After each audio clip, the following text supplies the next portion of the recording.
കരുണാവാരിധിയായ റബ്ബ് അവന്റെ സ്നേഹവും പൊരുത്തവും കരസ്ഥമാക്കി വിജയിക്കാൻ കഴിയുന്ന ലാ ഇലാഹ ഇല്ലല്ലാഹ് എന്ന കലിമത്ത് തൗഹീദ് അനുസരിച്ച് ജീവിക്കാനും ലാ ഇലാഹ ഇല്ലല്ലാഹ് എന്ന കലിമ ചൊല്ലി മരിക്കാനും സൗഭാഗ്യം ലഭിക്കുന്ന ആളുകളിൽ നമ്മെ എല്ലാവരെയും ഉൾപ്പെടുത്തി അനുഗ്രഹിക്കുമാറാകട്ടെ. കഴിഞ്ഞ ഖുതുബയിൽ മുഹറം മാസത്തിലേക്ക് പ്രവേശിക്കുന്നതുമായി ബന്ധപ്പെട്ട് ഹിജ്റയുടെ ചില സന്ദേശങ്ങളെ കുറിച്ചാണ് സൂചിപ്പിച്ചത്.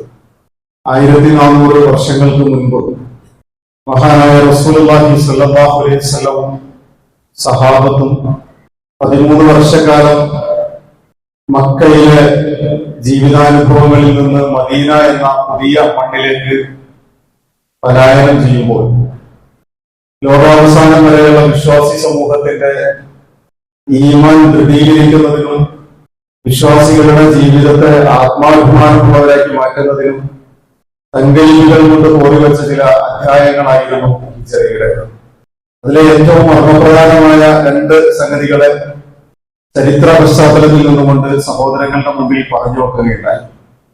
അതിലൊന്ന്, അള്ളാഹു കൂടെയുണ്ട് എന്ന ആത്മബോധം സൃഷ്ടിച്ചെടുക്കുന്ന സത്യവിശ്വാസി തനിക്ക് ചുറ്റുപാടുമുള്ള ആരെല്ലാം എന്തെല്ലാം തന്റെ കൂടെ ഉണ്ടെങ്കിലും അള്ളാഹു ഇല്ല എങ്കിൽ താൻ പരാജയപ്പെട്ടു പോകുമെന്നും അതല്ല മറ്റാരും കൂടെയില്ലെങ്കിലും അള്ളാഹു ഉണ്ടെങ്കിൽ വിജയിക്കുമെന്നുമുള്ള പാഠമാണ് ലാ തഹ്സൻ ഇന്നല്ലാഹ മഅനാ, ഭയപ്പെടേണ്ടതില്ല, അള്ളാഹു നമ്മോടൊപ്പം ഉണ്ട് എന്ന റസൂൽ സല്ലല്ലാഹു അലൈഹി വസല്ലം സിദ്ദീഖുൽ അക്ബർ റളിയല്ലാഹു അൻഹുവിനോട് നടത്തിയ സംഭാഷണം. രണ്ടാമത്തേത്, എല്ലാ താല്പര്യങ്ങളെയും ആഗ്രഹങ്ങളെയും സ്വപ്നങ്ങളെയും സമ്പാദ്യങ്ങളെയും അള്ളാഹുവിന്റെ തൃപ്തിക്ക് വേണ്ടി മാറ്റിവെച്ച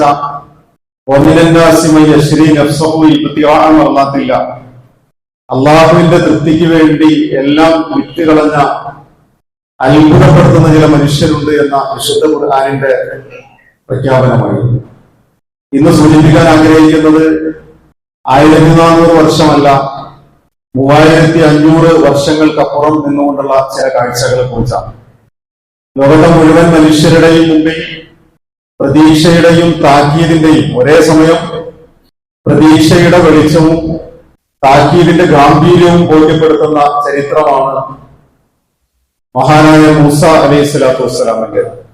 എന്താണ് മുഹറത്തിന്റെ സവിശേഷത എന്ന് ചോദിച്ചാൽ, അല്ലാഹു സുബ്ഹാനഹു വ തആല പവിത്രമാക്കിയ ഈ മുഹറം മാസത്തിലാണ് ദുർബലരാക്കപ്പെടുകയും ആട്ടിയോടിക്കപ്പെടുകയും അടിച്ചമർത്തപ്പെടുകയും ചെയ്തിരുന്ന ഏറ്റവും മൃഗീയമായ കിരാത വാഴ്ചകളിലൂടെ കടന്നുപോയിരുന്ന ബനി ഇസ്രായേൽ വംശത്തെ അള്ളാഹു മോചിപ്പിക്കുക. അഥവാ മൂസ അലൈഹി സ്വലാത്തു വസ്സലാമിനെ അള്ളാഹു സുബ്ഹാനഹു വ തആല പ്രവാചകനായി തെരഞ്ഞെടുക്കുന്നത് മുതൽ ബനി ഇസ്രായേൽ വംശത്തെയും കൊണ്ട് ഫറോവയുടെ അടിമപ്പാളയങ്ങളിൽ നിന്ന് ഫലസ്തീനിന്റെ മണ്ണിലേക്ക് പലായനം ചെയ്യുന്നത് വരെയുള്ള ചില ഭാഗങ്ങളുണ്ട്.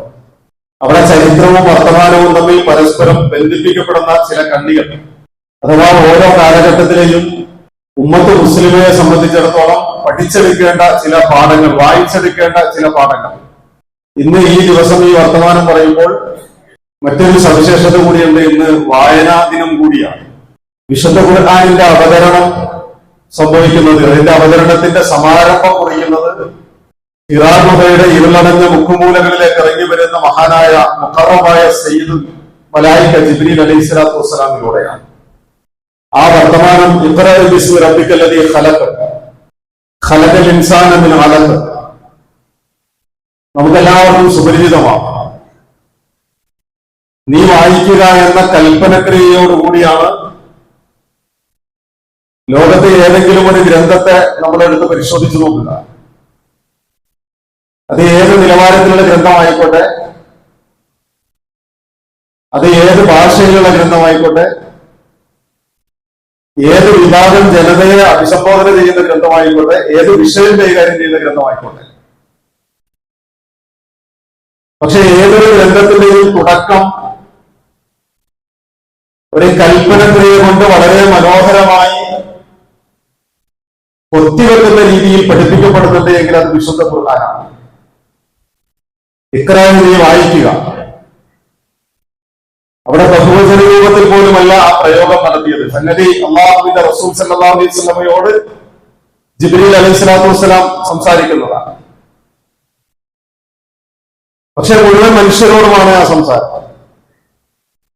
മുഴുവൻ മനുഷ്യരോടുമുള്ള ആ സംസാരത്തിൽ നീ വായിക്കുക എന്ന കൽപ്പനക്രിയ കൊണ്ട് എങ്ങനെ വായിക്കണമെന്ന് ചോദിച്ചാൽ ഒരു പ്ലാറ്റ്ഫോം നിനക്കുണ്ട്. ആ പ്ലാറ്റ്ഫോമിൽ നിന്നുകൊണ്ടാണ് നീ വായിക്കേണ്ടത്. നിന്റെ നിരീക്ഷണങ്ങൾ, നിന്റെ അഭിപ്രായങ്ങൾ, നിന്റെ കാഴ്ചപ്പാടുകൾ, നിന്റെ സ്വപ്നങ്ങൾ എല്ലാം രൂപീകരിക്കാൻ ഒരു കൃത്യമായ നിലപാട് തറയുണ്ട്. ആ നിലപാട് തറ എന്ന് പറയുന്നത് ഇഖ്റഅ ബിസ്മി റബ്ബിക്കല്ലദീ ഖലഖ്, നിന്നെ സൃഷ്ടിച്ചവനായ നിന്റെ റബ്ബിന്റെ നാമത്തിലാണ്. നിനക്ക് അന്നം തരുന്നവനായ റബ്ബ്, നിനക്ക് വസ്ത്രം തരുന്നവനായ റബ്ബ്, നിനക്ക് പാർപ്പിടം തരുന്നവനായ റബ്ബ്, നിനക്ക് ശ്വാസവായുവും പാനീയവും തരുന്ന റബ്ബ്, അല്ലെങ്കിൽ നിന്റെ ജീവിതത്തിന് വേണ്ട ഒരുപാട് അനുഗ്രഹങ്ങൾ നിനക്ക് നിരന്തരം ഒന്നൊഴിയാതെ വർഷിപ്പിച്ചു തന്നുകൊണ്ടിരിക്കുന്ന റബ്ബ് എന്നതായിരുന്നില്ല അവിടെ പ്രയോഗം. ഇഖ്റഅ ബിസ്മി റബ്ബിക്കല്ലദീ ഖലഖ്, സൃഷ്ടിച്ചവനായ നിന്റെ റബ്ബിന്റെ നാമത്തിൽ വായിക്കുക. ഈ ഒരു അവകാശവാദം ലോകത്തെ ഏത് മതസമൂഹത്തിന്റെയും ദൈവസങ്കല്പങ്ങളെ എടുത്തു നോക്കിയാൽ, മനുഷ്യ നിന്നെ സൃഷ്ടിച്ചത് ഞാനാണ്, ആകാശഭൂമികളെ സൃഷ്ടിച്ചത് ഞാനാണ്, പ്രപഞ്ചത്തിലെ സകലമായ ചരാചരങ്ങളെയും സൃഷ്ടിച്ചത് ഞാനാണ്, ഈ സൃഷ്ടിപ്പുമായി ബന്ധപ്പെട്ട അവകാശവാദം ഇത്രയേറെ കൃത്യമായി അല്ലെങ്കിൽ ഇങ്ങനെ പറഞ്ഞു വെക്കുന്ന ഒരു ദൈവസങ്കല്പവും നമുക്ക് കാണുക സാധ്യമല്ല. അപ്പൊ ഞാൻ സൂചിപ്പിച്ചത്, നമ്മൾ വായിക്കേണ്ടത് എവിടെ നിന്ന് എന്ന് ചോദിച്ചാൽ സൃഷ്ടിച്ചവനായ റബ്ബിന്റെ നാമത്തിൽ വായിക്കണം. ആ ഒരു പ്ലാറ്റ്ഫോമിൽ നിന്നുകൊണ്ട് വായിക്കുമ്പോ നിനക്കറിയാത്തത് പഠിപ്പിച്ചവനായ അല്ലതി അല്ലമ ബിൽക്കലം, പേര കൊണ്ട് എഴുതാൻ പഠിപ്പിച്ച, നാഗരികതകളുടെയും സംസ്കാരങ്ങളുടെയും വളർച്ചയും നിങ്ങളുടെ എല്ലാ പുരോഗതികൾക്കും ചുക്കാൻ പിടിക്കാൻ കാരണമായ നിങ്ങളുടെ സംസ്കാരത്തെ പഠിപ്പിച്ചു തന്ന ആ റബ്ബിൽ നിന്നുകൊണ്ടാണ് നിങ്ങൾ നിങ്ങളുടെ വായന ആരംഭിക്കേണ്ടത്. ഞാൻ പറയുന്നത്, അവിടെ നിന്നുകൊണ്ടാണ് നിങ്ങൾ ചരിത്രത്തിലേക്കും സഞ്ചരിക്കേണ്ടത്. അവിടെ നിന്നുകൊണ്ടാണ് നിങ്ങൾ ഭൂതകാലങ്ങളെ വായിച്ചെടുക്കേണ്ടത്. അവിടെ നിന്നുകൊണ്ടാണ് നിങ്ങൾ വർത്തമാനത്തെയും വായിച്ചെടുക്കേണ്ടത്. അപ്പോഴാണ് ചരിത്രവും വർത്തമാനവും തമ്മിലുള്ള ചില കണക്ഷൻ നമുക്ക് ബോധ്യപ്പെടുക. അവിടെയാണ് 3500 വർഷങ്ങൾക്കപ്പുറം മഹാനായ മൂസ അലൈഹിസ്സലാത്തു വസ്സലാമിനെ അല്ലാഹു സുബ്ഹാനഹു വ തആല പ്രവാചകനായി തെരഞ്ഞെടുക്കുന്നത് മുതൽ നമ്മെ അത്ഭുതപ്പെടുത്തുന്ന ചില കാര്യങ്ങളുണ്ട്. നമ്മൾ ആലോചിച്ച് നോക്കൂ, ഒരു കൊച്ചു കുഞ്ഞിനെ തന്റെ മാതാവ് പ്രസവിച്ച ഉടനെ ഒരു പെട്ടകത്തിലാക്കി നൈൽ നദിയുടെ ഓളങ്ങൾ താലോലിച്ചതിനെ ഒഴുകിക്കൊണ്ടുപോവുകയാണ്. ആ നൈൽ നദിയിൽ നിന്ന്, ഈ പെട്ടകത്തിൽ നിന്ന് കിട്ടുന്ന കുഞ്ഞിന്റെ നാടേത്, അവന്റെ പേരെന്ത്, മാതാപിതാക്കൾ ആര്, ആരോ ആയിരിക്കാം. ചില സങ്കല്പങ്ങളും സംശയങ്ങളുമാണ് ഫറോവയുടെ മുന്നിലുള്ളൂ. പക്ഷേ ഫിർഔൻ ആ കുഞ്ഞിനെ വിളിക്കുന്ന പേര് മൂസ എന്നാണ്. അഥവാ വെള്ളത്താൽ സംരക്ഷിക്കപ്പെട്ടവൻ എന്ന പദം ഫറോവ പേരിടുന്നതിലൂടെ മൂസ അലൈഹി സ്വലാത്തു വസ്സലാമിന് സ്ഥാപിച്ചു കിട്ടുന്നു. വെള്ളത്താൽ സംരക്ഷിക്കപ്പെട്ടവൻ കേവലം നൈൽ നദിയുടെ ഓളങ്ങളാൽ മാത്രം സംരക്ഷിക്കപ്പെടുകയല്ല, അതേ ഫിർഔൻ വിളിച്ച അതേ പേരിന്റെ അർത്ഥം തന്നെയാണ് പിന്നീട് ചെങ്കടലിന്റെ തിരമാലകൾ വഴിമാറി കൊടുക്കുമ്പോൾ മൂസ അലൈഹി സ്വലാത്തു വസ്സലാമിന്റെ ജീവിതത്തെ അന്വർത്ഥമാക്കി മാറ്റുന്നത്. വെള്ളത്താൽ സംരക്ഷിക്കപ്പെടുന്നവനാണ്. പ്രിയമുള്ളവരെ, ഈ മൂസ എന്ന് ഫിർഔൻ പേര് വിളിച്ച ഈ കുഞ്ഞ് ആരെയാണോ താൻ നിഗ്രഹിക്കേണ്ടത്, ആരെയാണോ താൻ ഇല്ലാതാക്കേണ്ടത്, ആ നിഗ്രഹിക്കേണ്ട ശക്തിയുടെ കീഴിൽ തന്നെ താലോലിക്കപ്പെട്ട് വളരുന്നു എന്നതാണ് അല്ലാഹു സുബ്ഹാനഹു വ തആല സ്വീകരിച്ച നടപടിക്രമം എന്ന് പറയുന്നത്. സിംഹത്തെ നിഗ്രഹിക്കേണ്ടവൻ സിംഹക്കൂട്ടിൽ തന്നെ വളരുന്നു എന്ന വലിയ ഒരു വിസ്മയം മൂസ അലൈഹി സ്വലാത്തു വസ്സലാമിന്റെ ചരിത്രാരംഭത്തിൽ നമുക്ക് കാണാം. ഇനി അവിടെ നിന്ന് വ്യത്യസ്തമായ സംഭവങ്ങൾക്ക് ശേഷം മൂസ അലൈഹി സ്വലാത്തു വസ്സലാം നാട് വിട്ടു പോകുന്നു. നാട് വിട്ടു പോകാൻ കാരണം വഴിയരികിലെ രണ്ടാളുകളുടെ തർക്കത്തിൽ അദ്ദേഹം ഇടപെടുന്നു. ആ ഇടപെടുന്ന പരിഹാരത്തിലൂടെ ഒരു മനുഷ്യൻ കൊല്ലപ്പെട്ടു പോകുന്നു. ദൗർഭാഗ്യവശാൽ, അബദ്ധവശാൽ കൊല്ലപ്പെട്ടു പോകുന്നു. കൊല്ലപ്പെട്ട മനുഷ്യൻ ഫറോവയുടെ കുടുംബക്കാരനാണ്. രക്ഷപ്പെട്ട മനുഷ്യനാകട്ടെ മൂസയുടെ കുടുംബക്കാരനാണ്. പക്ഷേ രക്ഷപ്പെട്ടവൻ മൂസയുടെ അടിയേറ്റ് മരിച്ചു വീണ മനുഷ്യനെ കണ്ട് ഭയന്ന് ഈ വിവരം ഞാൻ ഫറോവയോട് പറഞ്ഞു കൊടുക്കുമെന്ന് ഭയപ്പെടുത്തുമ്പോ മൂസ അലൈഹി സ്വലാത്തു വസ്സലാമിന് ഓടി രക്ഷപ്പെടുകയല്ലാതെ നിർവാഹമില്ല. അപ്പോൾ അദ്ദേഹം പ്രവാചകനുമല്ല, കേവലം ഒരു ചെറുപ്പക്കാരനായ മൂസ മാത്രമാണ്. പിന്നെയും 10 വർഷം മദിയനിൽ ആടിനെ മേച്ചതിന് ശേഷം 10 വർഷത്തെ കരാറിന് ശേഷം അദ്ദേഹം മടങ്ങി വരികയാണ്. ആ മടങ്ങി വരുമ്പോഴാണ് വിശുദ്ധ ഖുർആൻ സൂറത്ത് ത്വാഹ ഇങ്ങനെ മനോഹരമായി വരച്ചു വെച്ചത്. മൂസ അലൈഹി സ്വലാത്തു വസ്സലാമിന്റെ ഹൽ അതാക ഹദീസു മൂസ, മൂസയുടെ വാർത്ത നിങ്ങൾക്ക് വന്നെത്തിയോ? ആ മൂസ ഇങ്ങനെ മരുഭൂമിയിലൂടെ നടന്നു വരുമ്പോ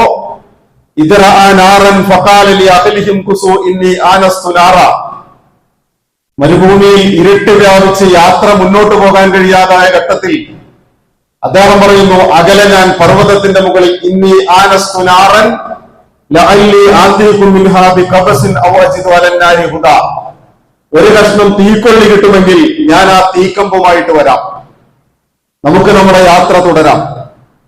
യാത്ര തുടർന്നാലുമില്ലെങ്കിലും മരുഭൂമിയിലെ സമയം രാത്രി ചിലവഴിക്കണമെങ്കിൽ നമുക്ക് തീ വേണമല്ലോ. ഞാനൊരു കമ്പ് തീയുമായിട്ട് മടങ്ങി വരാമെന്ന് കുടുംബത്തെ താഴെ നിർത്തിയിട്ട് സബൂറ എന്ന് പറയുന്ന തന്റെ പത്നിയെയും കുടുംബത്തെയും താഴെ നിർത്തിയിട്ട് അദ്ദേഹം മലമുകളിലേക്ക് കയറി പോകും. ആ മലമുകളിലേക്ക് എത്തുമ്പോ വിശുദ്ധ ഖുർആൻ പറയുന്നു, ഇതിനാദാ റബ്ബുഹു, അദ്ദേഹത്തിന്റെ റബ്ബ് അദ്ദേഹത്തെ വിളിച്ചു. നീ നിൽക്കുന്നത്, ഇപ്പോൾ നീ നിലകൊള്ളുന്നത് പരിശുദ്ധമായ തുവാ താഴ്വരയിലാണ്. നീ നിന്റെ ചെരുപ്പുകൾ രണ്ടും അഴിച്ചു വെക്കുക എന്ന ഒരൊറ്റ ശബ്ദം മാത്രമേ അദ്ദേഹം കേൾക്കുന്നുള്ളൂ. ജബൽ തിജല്ലി എന്ന് പറയുന്ന പർവ്വതത്തിന്റെ, അഥവാ അദ്ദേഹം കയറി ചെല്ലുന്ന പർവ്വതത്തിന്റെ ഇടതുഭാഗത്ത് നിന്ന് ഒരു ശബ്ദം ഇങ്ങനെ കേൾക്കുകയാണ്. ആ ശബ്ദം കേൾക്കുന്ന ദിശയിലേക്ക് നോക്കിയിട്ട് ആരാണ് ഈ ശബ്ദത്തിന്റെ ഉറവിടമെന്ന് തിരിച്ചറിയാതെ മൂസ അലൈഹി സ്വലാത്തു വസ്സലാം അദ്ദേഹത്തിന്റെ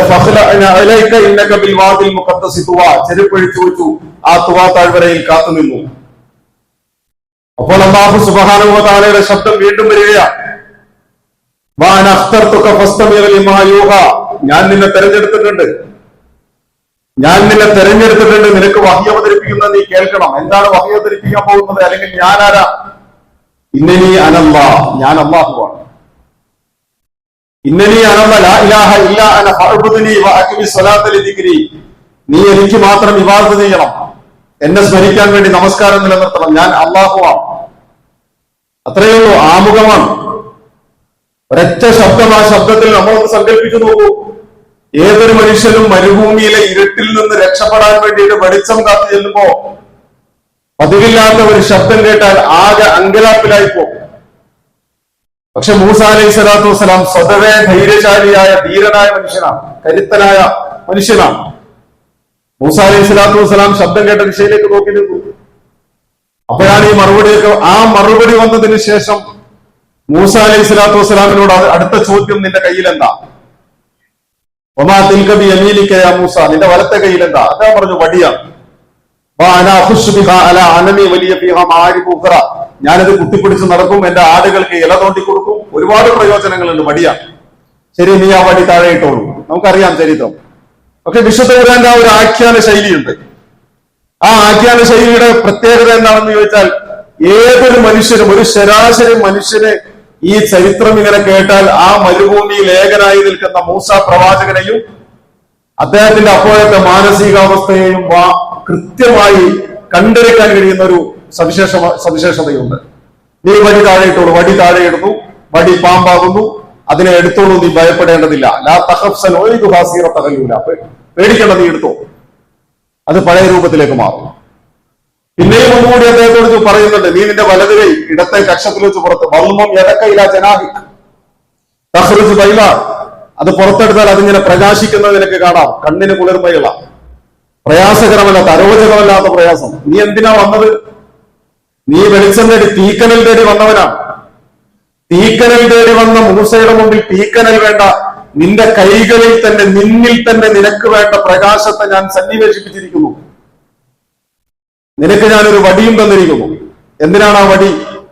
ആ വടി കൊണ്ട് ഇനി ഒരുപാട് അതിജീവനങ്ങൾ നിനക്ക് നടത്താനുണ്ട്, വിപ്ലവകരമായ ഒരുപാട് നീക്കങ്ങൾ നടത്താനുണ്ട്. ആലോചിച്ച് നോക്കൂ, ഏതൊരു പ്രവാചകനെയും അള്ളാഹു തെരഞ്ഞെടുക്കുന്നത് സമൂഹത്തിന്റെ ഇടയിൽ നിന്നാണ്. സമൂഹവുമായി ഇടപഴകി ജീവിക്കുന്നവരുടെ കൂട്ടത്തിൽ നിന്ന് അവരിലെ ഏറ്റവും നല്ല മനുഷ്യന്മാരെ അള്ളാഹു പ്രവാചകന്മാരായി തെരഞ്ഞെടുത്തു. മൂസാ നബിയെ തെരഞ്ഞെടുത്ത് ഈജിപ്തിലേക്ക് കൊണ്ടുവരുന്നത് 10 വർഷക്കാലത്തെ ഇടവേളയ്ക്ക് ശേഷമാണ്. മൂസാ അലൈഹി സ്വലാത്തു വസ്സലാം സാധാരണക്കാരുമായി ഇടപഴകിയ മനുഷ്യനല്ല. ഈ 10 വർഷത്തിന് മുമ്പ് നാട് വിട്ടു പോകുന്നതിന് മുമ്പ് ഫറോവയുടെ കൊട്ടാരത്തിലാണ്. ഫിർഔനിന്റെ കൊട്ടാരത്തിൽ വളർന്ന സാധാരണക്കാരുമായി വലിയ ഇടപഴക്കമില്ലാത്ത 10 വർഷത്തെ ഇടവേള ഒരു മറ്റൊരു നാട്ടിൽ ജീവിച്ചതിന് ശേഷം മടങ്ങി വരുന്ന മനുഷ്യനെ പിടിച്ച് അള്ളാഹു പ്രവാചകനാക്കുന്നു. എങ്ങനെ? നീ പോയി ജനങ്ങളെ നന്നാക്കാനല്ല. മിക്കവാറും പ്രവാചകന്മാരെ അള്ളാഹു യുസക്കീഹിം വയുഅല്ലിമുഹുൽ കിതാബ അങ്ങനെയാണ് പ്രയോഗിക്കുക. യുസക്കീഹിം, അവരെ സംസ്കരിക്കണം, അവരെ വേദഗ്രന്ഥം പഠിപ്പിക്കണം. അപ്പൊ ഈ സംസ്കരണവും വേദഗ്രന്ഥം പഠിപ്പിക്കലും ഒക്കെ പ്രവാചകന്മാരെ പറഞ്ഞയക്കുന്നിടത്ത് മൂസാ അലൈഹി സ്വലാത്തു വസ്സലാമിനെ അള്ളാഹു പ്രവാചകനായി തെരഞ്ഞെത്തി വടി താഴെയിട്ടാൽ പാമ്പാകുന്നിടത്തും കൈ കക്ഷത്തിൽ വെച്ച് പുറത്തെടുത്താൽ വെളിച്ചമാകുന്നിടത്തും 2 ദിവ്യാത്ഭുതങ്ങൾ അഥവാ മുഅ്ജിസത്തുകൾ നൽകിയതിനു ശേഷം അള്ളാഹു പറയുന്നു, ഇദ്ഹബ് ഇലാ ഫിർഔന ഇന്നഹു തആ, നീ ഫിർഔന്റെ അടുത്തേക്ക് പോയിക്കോളൂ. ഫിർഔൻ പരിധി ലംഘിച്ചു പോയിരിക്കുന്നു, അതിർവരമ്പുകൾ ഫിർഔൻ ലംഘിച്ചു പോയിരിക്കുന്നു. ഫിർഔന്റെ അടുത്തേക്ക് പോയിക്കോളൂ. ഏത് പ്രവാചകനെയാണ് തെരഞ്ഞെടുത്ത ആ നിമിഷം നീ എനിക്ക് ഇബാദത്ത് ചെയ്യണം, എന്നെ സ്മരിക്കാൻ വേണ്ടി നമസ്കാരം നിലനിർത്തണം എന്ന് പറഞ്ഞതിന് ശേഷം, ലാ ഇലാഹ ഇല്ലല്ലാഹ് പറഞ്ഞതിന് ശേഷം ഏത് പ്രവാചകനെയാണ് ഇത്തരത്തിലുള്ള ഒരു വിപ്ലവകരമായ നീക്കത്തിന് വേണ്ടിയിട്ട് പറഞ്ഞയച്ചിട്ടുള്ളത്, സമൂഹത്തെ മോചിപ്പിക്കാൻ വേണ്ടി പറഞ്ഞയച്ചിട്ടുള്ളത്? ഒരൊറ്റ പ്രവാചകന്റെയും ചരിത്രം നമുക്ക് കാണാൻ സാധ്യമല്ല. പക്ഷെ മൂസാ അലൈഹി സ്വലാത്തു വസ്സലാമിനെ അള്ളാഹു പറഞ്ഞയക്കുന്നത് വലിയ ഒരു കാരണം അതിന്റെ പിന്നിലുണ്ട്. ആ കാരണം എന്ന് പറയുന്നത് ഫിർഔൻ അതിർവരമ്പുകൾ ലംഘിച്ചു പോയിരിക്കുന്നു. അന റബ്ബുക്കുമുൽ അഅ്ല എന്ന് പറഞ്ഞ, ഞാനാണ് ഏറ്റവും വലിയ റബ്ബ് എന്ന് പറഞ്ഞിരിക്കുന്നു. ഞാനല്ലാത്ത ഒരു റബ്ബ് നിങ്ങൾക്കുണ്ടോ? ഉണ്ടെങ്കിൽ എനിക്കൊന്ന് കാണിച്ചതാ, ഞാനൊന്ന് കാണട്ടെ എന്ന് പറഞ്ഞിരിക്കുന്നു. നിങ്ങൾ നോക്കൂ, നൈൽ നദി ഒഴുകിക്കൊണ്ടിരിക്കുന്നത് എന്റെ താഴ്ഭാഗത്ത് കൂടിയാണ്. നൈലിന്റെ ഉടമസ്ഥൻ ഞാനാണ് എന്ന് ഫിർഔൻ വിളിച്ചു പറഞ്ഞിരിക്കുന്നു. രാജ്യത്തിന്റെ ഉടമസ്ഥൻ ഞാനാണ് എന്ന് പറഞ്ഞിരിക്കുന്നു. ജനങ്ങളുടെ ജീവിതത്തെ മുച്ചൂടും നിയന്ത്രിക്കാൻ കെൽപ്പും തന്റെ ഇടവും കഴിവുള്ളവൻ ഞാനാണ് എന്ന് പറഞ്ഞിരിക്കുന്നു. എന്ന് മാത്രമല്ല, ആ കാലഘട്ടത്തിൽ നിലനിൽക്കുന്ന ഏറ്റവും വലിയ ആർക്കിടെക്ട് അഥവാ ഖാറൂൻ എന്ന് പറയുന്ന ഒരു ചരിത്ര മനുഷ്യനുണ്ട്. ചരിത്ര പുരുഷനാണ് ഖാറൂൻ എന്ന് പറയുന്നത്. നമ്മളൊക്കെ കേട്ട് പരിചയമുണ്ട്. ഖാറൂൻ ഒരു വലിയ ആർക്കിടെക്ട് ആണ് എന്ന് പറഞ്ഞാൽ, നമ്മൾ ആലോചിച്ച് നോക്കൂ, പിരമിഡുകളൊക്കെ നിർമ്മിക്കുന്ന കാലമാണ്. പിരമിഡുകൾ നിർമ്മിച്ച സമൂഹമാണ്. ആ പിരമിഡുകളുടെ വിസ്മയം നമുക്കറിയാമല്ലോ. ആ ഖാറൂനിനെ വിളിച്ചു വരുത്തിയിട്ട് ഖാറൂനിനോട് ഫിർഔൻ പറയുന്നത്, നീ എനിക്ക് വേണ്ടിയിട്ടൊരു ആകാശ ഗോപുരം പണിയണം, പടവുകളുള്ള ആകാശ ഗോപുരം പണിയണം. ആ പടവുകളിലൂടെ ഞാനൊന്ന് മേലേക്ക് കയറി ചെന്നിട്ട് ആകാശത്തിന്റെ അറ്റത്ത് ചെന്നിട്ട് ഇവരിൽ പറയുന്ന അള്ളാനെ ഞാനൊന്ന് കാണട്ടെ. ഒരു വലിയ വെല്ലുവിളിയാണ് ആ നടത്തുന്നതൊക്കെ. കാരണം മൂസാനോട് അള്ള സംസാരിക്കുന്നത് പർവ്വതത്തിന്റെ മുകളിലാണ്. പർവ്വതത്തിന്റെ മുകളിൽ വെച്ചാണ് മൂസാ അലൈഹി സ്വലാത്തു വസ്സലാം. ഇതൊക്കെ ഒരുപാട് കണക്ഷൻ കിട്ടും, വെറും വർത്തമാനങ്ങളല്ല. മൂസാ അലൈഹി സ്വലാത്തു വസ്സലാമിനോട് അള്ളാഹു സംസാരിച്ചത് പർവ്വതത്തിന്റെ മുകളിലാണ്. അപ്പൊ ആ പർവ്വതത്തെക്കാളും ഉയർന്നു നിൽക്കാവുന്ന ആകാശത്തേക്ക് കയറിപ്പോകാൻ പടവുകളുള്ള ഒരു ആകാശ ഗോപുരം നീ എനിക്ക് വേണ്ടി പണിയണം. ആ പടവുകളിലൂടെ ഞാനൊന്ന് കയറി ചെന്നിട്ട് അതിന്റെ അങ്ങേ തലക്കൽ നിന്നിട്ട് അള്ളാഹു അവിടെ ഉണ്ടോ എന്ന് ഞാനൊന്ന് നോക്കട്ടെ. വെല്ലുവിളിയാണ്. ഇത്രയേറെ വെല്ലുവിളിച്ചുകൊണ്ടിരിക്കുന്ന ഈ മനുഷ്യന്റെ അടുത്തേക്ക്, അല്ലെങ്കിൽ ഇത്രയേറെ വെല്ലുവിളിക്കുക മാത്രമല്ല, ബനി ഇസ്രായേൽ വംശത്തിലെ പുരുഷന്മാരെ, ആൺകുഞ്ഞുങ്ങളെ മുഴുവൻ വീട്ടുവാതിൽക്കൽ കാവൽ നിന്നിട്ട് ബനി ഇസ്രായേൽ വംശത്തിലെ ഗർഭിണിയായ പെണ്ണിന്റെ വീട്ടിൽ നിന്ന് കുഞ്ഞിന്റെ കരച്ചിൽ കേൾക്കുന്നുണ്ടോ എന്ന് കാതോർത്ത് നിൽക്കും. പ്രസവിച്ചിട്ടുണ്ടോ എന്ന്. പ്രസവം കഴിഞ്ഞ് പ്രസവിക്കപ്പെടുന്ന കുഞ്ഞ് ആൺകുഞ്ഞാണ് എങ്കിൽ അവിടെ തന്നെ വെച്ച് ആ കുഞ്ഞിനെ കൊന്നുകളയുന്നു. പെൺകുഞ്ഞാണെങ്കിൽ ജീവിക്കാൻ വിടുന്നു. ഇങ്ങനെ ആൺകുഞ്ഞുങ്ങളെ കൊന്നൊടുക്കി പെൺകുഞ്ഞുങ്ങളെ ജീവിക്കാൻ വിട്ടിരുന്ന ഈ ദയനീയമായ ഒരു കാലഘട്ടത്തിൽ മൂസാ അലൈഹി സ്വലാത്തു വസ്സലാമിനോട് അള്ളാഹു ഒരുപാട് വിശദാംശങ്ങൾ ഒന്നും കൊടുത്തില്ല. ഇദ്ഹബ് ഇലാ ഫിർഔന ഇന്നഹു തആ, നീ പോയിക്കോളൂ, ഫിർഔന്റെ അടുത്ത് എന്നിട്ട് ഫിർഔനിന്റെ അടുക്കൽ നിന്ന് ബനി ഇസ്രായേൽ വംശത്തെ നീ മോചിപ്പിക്കണം. അവർ ഫിർഔൻ അതിർവരമ്പുകൾ ലംഘിച്ച്, പരിധികൾ ലംഘിച്ചു പോയിരിക്കുന്നു. ആ ഫിർഔനിന്റെ മുമ്പിലേക്ക് വിശുദ്ധ ഖുർആൻ ഞാൻ ഓതി വെച്ച സൂക്തം സൂറ ഇബ്രാഹിമിലെ 6-7 സൂക്തങ്ങളാണ്. അല്ലാഹു സുബ്ഹാനഹു വ തആല ഓർമ്മിപ്പിക്കുകയാണ്, വൈദ ഖാല മൂസാ ലിഖൗമിഹി, മൂസാ അലൈഹി സ്വലാത്തു വസ്സലാം അദ്ദേഹത്തിന്റെ സമൂഹത്തോട് പറഞ്ഞ ഒരു സമയമുണ്ട്. ആ സന്ദർഭം നിങ്ങളൊന്ന് ഓർത്തു നോക്കൂ. എന്താണ് അദ്ദേഹം പറഞ്ഞത്? ഉദ്കുറൂ നിഅമത്തല്ലാഹി അലൈക്കും. അള്ളാഹു നിങ്ങൾക്ക് ചെയ്തു തന്ന അനുഗ്രഹങ്ങളെ കുറിച്ച് നിങ്ങൾ ഓർക്കണം. അള്ളാഹു നിങ്ങൾക്ക് ചെയ്തു തന്ന അനുഗ്രഹങ്ങളെ കുറിച്ച് നിങ്ങൾ ഓർക്കണം. നിങ്ങൾ ഫറോവയുടെ അടിമപ്പാളയങ്ങളിലായിരുന്നു. നിങ്ങളെ അവൻ മോചിപ്പിച്ചു. ചെങ്കടൽ കടത്തി നിങ്ങളെ മറുകരയിലെത്തിച്ചു. നിങ്ങൾക്ക് ഭക്ഷണമില്ല എന്ന് പറഞ്ഞപ്പോ മന്നയും സൽവയും തന്നു. നിങ്ങൾക്ക് തണലില്ല എന്ന് പറഞ്ഞപ്പോ കാർമേഘ തണൽ കൊണ്ട് നിങ്ങളെ അവൻ അനുഗ്രഹിച്ചു. നിങ്ങൾക്ക് വെള്ളമില്ല എന്ന് പറഞ്ഞപ്പോ ഈ ചെങ്കടലിന്റെ മറുകരയിൽ നിങ്ങൾക്ക് ശുദ്ധമായ തെളിനീരുറവകൾ ഒഴുകുന്ന 12 ഉറവകൾ കൊണ്ട് 12 ഗോത്രങ്ങളെയും സ്വയം പര്യാപ്തരാക്കി. നിങ്ങൾക്ക് അല്ലാഹു ചെയ്തു തന്ന ഒരുപാട് അനുഗ്രഹങ്ങളുണ്ട്. പക്ഷെ ആ അനുഗ്രഹങ്ങളെ നിങ്ങൾ വിസ്മരിച്ചു. നിങ്ങൾ എല്ലാത്തിനെയും മാറ്റിവെച്ചു. പുറംകാല കൊണ്ട് ചവിട്ടിക്കളഞ്ഞു. എന്നിട്ട് നിങ്ങൾ മന്നയും സെൽവയും വേണ്ട, ഉരുളക്കിഴങ്ങും കക്കരിയും ചീരയും മണ്ണിൽ വിളയുന്നതൊക്കെ ഞങ്ങൾക്ക് വേണം എന്ന് പറഞ്ഞു. സ്വർഗീയ ഭക്ഷണത്തിന് പകരം ഇതൊക്കെ വേണമെന്ന് പറഞ്ഞു. ആയിക്കോട്ടെ, അവര് മണ്ണിൽ ജീവിച്ചവരാണ്. അവര് ഫറോവയുടെ അടിമപ്പാളയങ്ങളിൽ മണ്ണിൽ പണിയെടുത്ത് ഉരുളക്കിഴങ്ങും കക്കരിയും ചീരയും ഒക്കെ ഉണ്ടാക്കിയവരാണ്. അതുകൊണ്ട് അവർക്ക് അത് വേണമെന്ന് പറഞ്ഞു. അവസാനം അത് കൊടുത്തു. പിന്നെയും അവർ ഒരുപാട് നന്ദികേടുകൾ കാണിച്ചു. പശുക്കുട്ടിയെ ആരാധിച്ചു, അള്ളാഹുവിൽ പങ്കുചേർത്തു. അതിന്റെയൊക്കെ വിശദാംശങ്ങൾ ഇൻഷാ അല്ലാഹ് മറ്റൊരു സാഹചര്യത്തിൽ ഞാൻ ഇപ്പൊ പറഞ്ഞു വന്നത്, മൂസ അലൈഹി സ്വലാത്തു വസ്സലാമെ അവർ ഓർമ്മിപ്പിക്കണം. അള്ളാഹു ചെയ്തു തന്ന അനുഗ്രഹങ്ങൾ നിങ്ങൾ ഓർക്കണം. ഇത് അഞ്ചാക്കും മിൻ ആലി ഫിർഔന യസൂമുനകും സുഅൽ അദാബി വയുദബ്ബിഹൂന അബ്നാഅകും വയസ്തഹ്യൂന നിസാഅകും. നിങ്ങളെ ക്രൂരമായ പീഡനങ്ങൾക്കും മർദ്ദനങ്ങൾക്കും ഇരയാക്കിയിരുന്ന ഒരു സന്ദർഭം. ആൺകുഞ്ഞുങ്ങളെ കൊന്നൊടുക്കുകയും പെൺകുഞ്ഞുങ്ങളെ ജീവിക്കാൻ വിടുകയും ചെയ്തിരുന്ന സന്ദർഭം. അതൊക്കെയും നിങ്ങൾക്ക് വഫീദാലിക്കും ബലാഉം റബ്ബിക്കും അലീം, അള്ളാഹുവിൽ നിന്നുള്ള പരീക്ഷണമായി നിങ്ങൾക്കുണ്ടായിരുന്നു. പക്ഷെ ആ പരീക്ഷണത്തിൽ നിന്ന് നിങ്ങളെ ഇപ്പോൾ അവൻ കടത്തിക്കൊണ്ടു. വൈദ് തഅദ്ദന റബ്ബുക്കും ലഇൻ ശക്കർതും ലഅസീദന്നകും. ആ അനുഗ്രഹങ്ങൾക്ക് നിങ്ങൾ നന്ദി കാണിക്കുകയാണെങ്കിൽ ലഇൻ ശക്കർതും ലഅസീദന്നകും, അവൻ നിങ്ങൾക്ക് അധികരിപ്പിച്ചു തരും. ഇനി നിങ്ങൾ എല്ലാവരും കൂടി നിങ്ങളും ഈ ഭൂമിയിലുള്ള സകലമായ മനുഷ്യരും അല്ലാഹുവിനോട് നന്ദി കേട് കാണിച്ചോളൂ. ഒരു ഭയങ്കര വർത്തമാനം മൂസ അലൈഹി സ്വലാത്തു വസ്സലാം പറയുന്നുണ്ട്. നിങ്ങൾ ഉൾപ്പെടെ ഈ ഭൂമിയിലെ സകലമായ മനുഷ്യരും അള്ളാഹുവിനോട് നന്ദികേട് കാണിച്ചു എന്ന് കരുതുക. എങ്കിലും ഹമീദ്, അള്ളാഹു സുബ്ഹാനഹു വ തആലയുടെ ഐശ്വര്യത്തിന് യാതൊരു കോട്ടവും തട്ടാൻ പോകുന്നില്ല. അള്ളാഹു സ്തുത്യർഹനാണ്. അപ്പൊ നിങ്ങൾ നന്ദികേട് കാണിക്കുന്നു. ഇത് ഒരു മൂസ അലൈഹി സ്വലാത്തു വസ്സലാം ആ സമൂഹത്തെ ഓർമ്മപ്പെടുത്തുന്ന ഒരു സന്ദർഭമാണ്. ഇവിടെ ഈ ചരിത്രത്തിലേക്ക് വരുന്നതിന് മുൻപ് അവരെ രക്ഷപ്പെടുത്തി കൊണ്ടുവരുന്നുണ്ട്. ഫറോവയുടെ കൊട്ടാരത്തിൽ ചെന്നിട്ട് മൂസ അലൈഹി സ്വലാത്തു വസ്സലാം പറഞ്ഞു വെക്കുന്ന വർത്തമാനം, ഫറോവയോട് പറയുന്നത് ഇൻ അർസൽ മഅന ബനി ഇസ്രായീൽ വലാ തുഅസിബുഹും, എന്നോടൊപ്പം ഞങ്ങളോടൊപ്പം ഞാനും എന്റെ സഹോദരൻ ഹാറൂനും കൂടിയിട്ടാണ് വന്നിട്ടുള്ളത്. ഫറോവയുടെ കൊട്ടാരത്തിലേക്ക് പോകണമെന്ന് പറഞ്ഞപ്പോ മൂസാ നബി അലൈഹി സ്വലാത്തു വസ്സലാം അള്ളാഹുവിനോട് ചില കാര്യങ്ങൾ ആവശ്യപ്പെട്ടു.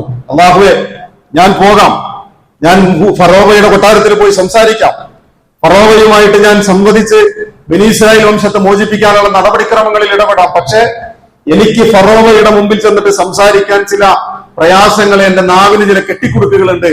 അതുകൊണ്ട് എന്റെ നാവിന്റെ കെട്ടിക്കുടുക്കുകളെ എനിക്ക് മാറ്റിത്തരണം. മാത്രമല്ല, എനിക്ക് സഹായിക്കാൻ കഴിയുന്ന എന്റെ കുടുംബത്തിൽ നിന്ന് എന്റെ കുടുംബത്തിൽ നിന്ന് എന്നെ സഹായിക്കാൻ കഴിയുന്ന ഒരു വസീർ, എന്നോടൊപ്പം നിൽക്കാൻ കഴിയുന്ന ഒരു മനുഷ്യനെ കൂടി എനിക്ക് തരണം. ഹാറൂനാഹി, എന്റെ സഹോദരനായ ഹാറൂനെ എനിക്ക് വിട്ടുതരണം. അങ്ങനെ അള്ളാഹുവിനോട് ചോദിച്ചു. പോകാനുള്ള ധൈര്യമുണ്ട്, പക്ഷെ കൂടെ ചെല്ലാൻ ഒരാൾ കൂടി വേണം. പറഞ്ഞാൽ ഞാൻ പറയുന്നത് റബ്ബി ഇശ്റഹ് ലി സദ്രി, അവനെന്തെങ്കിലും എന്നോട് പ്രയോഗിച്ചാൽ അത് കേൾക്കാനുള്ള ഹൃദയവിശാലത എനിക്ക് വേണം. അവൻ എന്ത് വേണമെങ്കിലും പറഞ്ഞോട്ടെ. ഫിറൗൻ എന്നോട് ചോദിക്കും, എന്റെ കുടുംബത്തിൽപ്പെട്ട ഒരുത്തനെ തല്ലിക്കൊന്നിട്ട് പോയവനാണല്ലോ നീ, എന്റെ ഉപ്പും ചോറിൽ നിന്ന് വളർന്നവനാണല്ലോ നീ, എന്നോട് നന്ദി കേട് കാണിച്ചവനാണല്ലോ നീ. ഒരുപാട് ചോദ്യങ്ങളെ ഞാൻ അഭിമുഖീകരിക്കേണ്ടി വരും. ആ ചോദ്യങ്ങളെ ഞാൻ അഭിമുഖീകരിക്കുമ്പോ റബ്ബി ഇശ്റഹ് ലി സദ്രി, എന്റെ ഹൃദയം എനിക്ക് വിശാലമാക്കി തരണം. അതൊക്കെ കേൾക്കാൻ, അത് ഉൾക്കൊള്ളാൻ എനിക്ക് വിശാലമാക്കി തരണം. മാത്രമല്ല, എന്റെ നാവിന്റെ കെട്ടിക്കുടുക്കുകൾ എനിക്ക് അഴിച്ചു തരികയും വേണം. അങ്ങനെ പ്രാർത്ഥിച്ച് ഫറോവയുടെ കൊട്ടാരത്തിലേക്ക് ഫിറൗന്റെ അടുത്ത് പറയുന്നു, എന്റെ കൂടെ, എന്റെയും എന്റെ സഹോദരൻ, ഞങ്ങളുടെ കൂടെ അർസിൽ മഅന ബനി ഇസ്രായീൽ, ബനി ഇസ്രായേൽ വംശത്തെ ഞങ്ങളോടൊപ്പം നീ വിട്ടേക്കണം. വലാ തുഅദ്ദിബുഹും, നീ അവരെ ശിക്ഷിക്കരുത്. അവരെ അടിമപ്പാളയിൽ നിന്ന് മോചിപ്പിക്കാൻ വേണ്ടിയാണ് ഞാൻ വന്നത്. ഇങ്ങനെ മൂസ അലൈഹി സ്വലാത്തു വസ്സലാം പറയുന്നിടത്ത് യഥാർത്ഥത്തിൽ നമ്മൾ ആലോചിച്ച് നോക്കൂ, ബനി ഇസ്രായേൽ വംശത്തെയും കൊണ്ട് രാത്രിക്ക് രാത്രി ഫറോവയുടെ കൊട്ടാരത്തിൽ നിന്ന്, അടിമപ്പാളയങ്ങളിൽ നിന്ന് രക്ഷപ്പെട്ടു പോകുന്ന മൂസ അലൈഹി സ്വലാത്തു വസ്സലാമിന്റെ രംഗം, മൂസ അലൈഹി സ്വലാത്തു വസ്സലാമിന്റെ കയ്യിലെ വടി, മൂസ അലൈഹി സ്വലാത്തു വസ്സലാമിന്റെ കയ്യിലെ പ്രകാശം, ഈ കാലഘട്ടത്തിലെ മുസ്ലിം സമുദായം ഹിജ്റയിൽ നിന്ന് വായിച്ചെടുക്കേണ്ട ഏറ്റവും വലിയ പാഠം എന്ത് എന്ന് ചോദിച്ചാൽ 3500 വർഷങ്ങൾക്ക് മുൻപ് ഉമ്മത്ത് മുസ്ലിമയെ മോചിപ്പിക്കാൻ മൂസ അലൈഹി സ്വലാത്തു വസ്സലാം ഉയർത്തിപ്പിടിച്ച ഏത് ചെങ്കടലും വഴിമാറാൻ പോകുന്ന ശക്തമായ ഈമാനിന്റെ കരുത്തുള്ള ഒരു വടി നമ്മുടെ കൈകളിൽ നിന്ന് നഷ്ടപ്പെട്ടു പോയിരിക്കുന്നു. നമ്മുടെ ഈമാൻ നമുക്ക് ചോർന്നു പോയിരിക്കുന്നു. ആ വടിയുമായി ഉമ്മത്ത് മുസ്ലിമയെ മുന്നിൽ നിന്ന് നയിക്കാൻ കഴിയുന്ന നേതൃത്വം ഉമ്മത്ത് മുസ്ലിമയിൽ നിന്ന് നഷ്ടപ്പെട്ടു പോയിരിക്കുന്നു. ഏത് കൂരിരുട്ടിലും ഉമ്മത്ത് മുസ്ലിമയെ മുന്നോട്ട് നയിക്കാൻ കഴിയുന്ന മൂസ അലൈഹി സ്വലാത്തു വസ്സലാമിന്റെ കയ്യിലെ പ്രകാശം എവിടെയാണ്? ആ പ്രകാശം നമുക്ക് ചോർന്നു പോയത്. യഥാർത്ഥത്തിൽ ഹിജ്റയുടെ വിമോചനത്തിന്റെ ഒരു വലിയ പ്രത്യയശാസ്ത്രത്തിന്റെ ചർച്ച നടക്കുന്നിടത്ത് മൂസ അലൈഹി സ്വലാത്തു വസ്സലാം ഈ ഫറോവയുടെ കൊട്ടാരത്തിൽ നിന്ന് ഇവരെയും കൊണ്ടുപോകുന്ന ഈ പാഠം മുന്നിൽ വെച്ചുകൊണ്ട് നാം ഓരോരുത്തരും ആൾക്കൂട്ട കൊലപാതകങ്ങളുടെ കാലഘട്ടത്തിൽ നമ്മളിത് വായിക്കണം. പൗരത്വ നിഷേധത്തിന്റെ ഓരോ ബില്ലുകളും വെന്തുകൊണ്ടിരിക്കുന്ന സാഹചര്യത്തിൽ നമ്മളിങ്ങനെ പഠിക്കണം.